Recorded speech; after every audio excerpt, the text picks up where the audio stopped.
Welcome to the Data Hall YouTube channel. In this video, we are going to talk about rounding of decimal numbers. So when we talk about decimal numbers and when we want to change the decimal number, then there are two ways of doing it. One is for reading, right? We want the number to remain the same, but its appearance should change. So we just want to change the appearance of the number.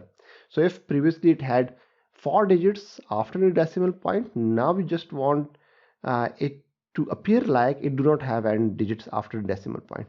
So for our view, it would appear as it do not have any digit after decimal point, but at the back end the actual data would remain the same and the actual data would have decimal points. And the second is we want to change the actual information. We want to eliminate the number of the digits appearing after the decimal point. So in this video we are particularly concerned about eliminating the information, right? But let me show you what I mean by this. So let's create a data set. We would set observation to 50, so we want to generate a variable by the name of random variable that would hold observation between 0 and 100. So a random variable is generated.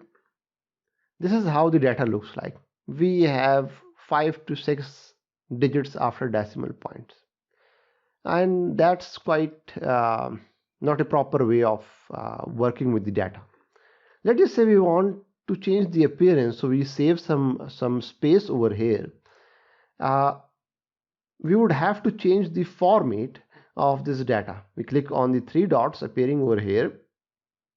A dialog box would open, and let's say we just want to fix the number, and we do not want it to have any digits after decimal point. Or we can also obviously change the number of digits that we want. We can have 1 or 2 digits after decimal points.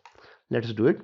Now you see the appearance of the data had changed, but the actual number in the cell is the same that it was previously. We have just changed the format or the appearance of the data, right? In this video, let me get to the data back. Let's get how it looked previously. So I do not want to change the appearance. Rather, what I want is I want to manipulate this data. I want to change this data, right? I want to actually eliminate the observations that are appearing after this decimal point, or want to limit it to just 2 decimal digits. Let's move to our do file. Now, first function that we are going to look is called a round function. What this round function would do is it would round off the number to its nearest whole number. So let's say we generate a new variable by the name of vround, and we use the round function. We want to round the variable random, the random variable we just created. You'd see that in this case, not just the appearance had changed, but the actual observation had also changed, right? All these observation had also changed. The number of decimal digits after the decimal point had been removed and it had been converted to the nearest number. So previously it was 68.8. The nearest whole number is obviously 69. In this case is also 98, but in this case it would stay as 67. So any digit that is greater than 0.5, it would be rounded off to the higher number, and digit that is lesser than 0.5 would be rounded off towards the floor, towards the actual previous number. That is the nearest whole number. And this is the same way of writing this command in this way. This would generate the same input as it was generated using this command. So what we want is we do not want any digits after the decimal point. So it would also generate the same number in the same fashion. Let's say we want to have a decimal point, but we want to limit it to a single decimal point. We would use the same command, right? Let's generate a new variable. We would use the same command, but in this case we would change the option to 0.01. So now you would see that this 68.80 was rounded off to 68.8, right? Similarly, 97.9 was rounded off to 97.9. This would obviously be rounded off to 67. We can also round it off to a nearest multiple of 5, or we can, if we want to have two decimal digits, then we would use 0.11. So in this example, you can see that it is rounded off to 68.86, right? So two decimal digits after decimal points.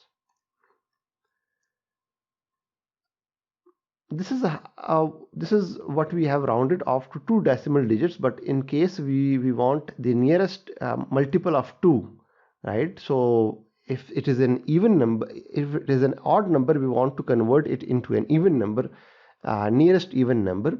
And if it is even already, then we want it to remain the same way. This is how we would do it. Instead of 0.1 or 0.11, we would use simply digit 2.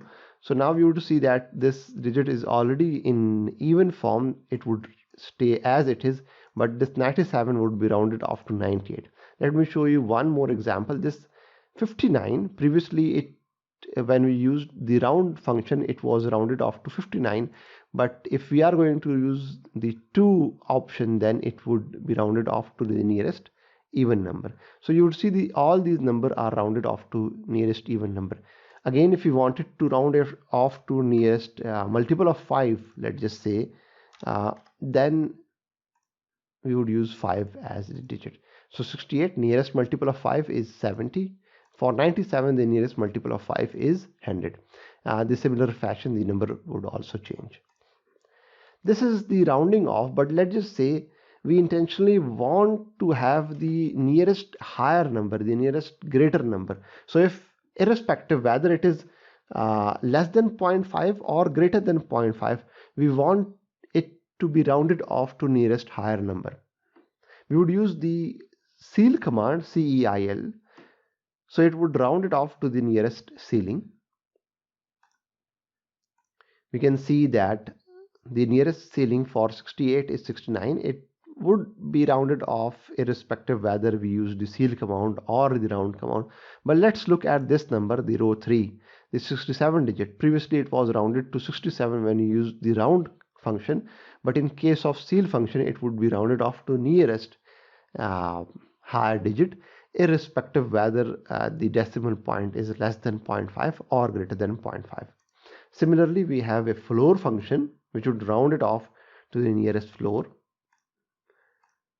So 68 should be rounded off 69, but because we are using the floor function, it is rounded off to 68. And let's just say we want to use the integer, we want to remove digits after decimal point. So similar to using this, but as compared to the round function, what integer function would do is it would not round the decimal point. It would simply remove whatever digits are appearing after the decimal point. Let me go through this command. So this digit is generated, right? So it is not rounding off it to 69 or 68, rather it is simply removing all the digits that are appearing after the decimal point. Now that's it regarding the round function, but one thing that I would also like to share with you is that we can use these functions from the data menu. We can click on data. Let me go through it. Click on data. Then we click on create and change data. Then we click on change content of variables. It would open a dialog box. Would select the variable that we want to create, we want to change the new variable that we want to create, and these functions are in the functions tab in mathematical functions, and there are multiple functions. This is our floor integer that we have just discussed, and then we have this round function, and we would also have this ceiling function over here. We would simply click on these functions and input our variable that we want to change. This is similar to applying the sections that we just did using the command window. Thanks for watching this video. Do subscribe to this channel, so as soon as we upload any video, you will get a notification of our new video.